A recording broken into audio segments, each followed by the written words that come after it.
હું દાડે ઉગે જિંદગી થઈ ગઈ હે. રાત્રે ઉઠીને પાણી વાળો દાડે ઉઠીને પાણી વાળો હું જિંદગી હે. આ પાડે આખો દાડે ફૂટી જ જાટી રેટે ફૂટી જાય આખો દાડે. અણીમેર વાળો તો અણીમેર જતી રે, અણીમેર વાળો તો અણીમેર જતી રે. હું જિંદગી આખો દાડાની અણીમેર ફોડું તો અણીમેર જતી રે, અણીમેર આવું તો અણીમેર જતી રે. પાણી વાળાને થાકી ગયો હું કેટલા દાડા જાય. આ પાણી સહી પવાતું જ નહીં.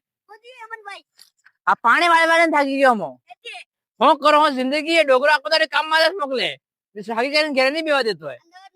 ના ના અમદાવાદ નહીં કામ દે. શેઠીઓ પૈસા નહીં આલે તો કામ કરી રહ્યા. નહીં આલે અહીં તો ઘોર ની પ્રોપર્ટી એટલે ચાલી જાય. મને તો નહીં આલે પૈસા આપડે. હા હા એ વાહ નવરા નવરા પંચાયતી કરવા આવી છે એમ નહીં કેતા કામ કરવા લાગે. બસ ખાલી પંચાયતી કરાવી દો ને. પંચાયતી કરવા આવી છે ખાલી એમને એક સોરાને કઈ કામ કરવા લાગે.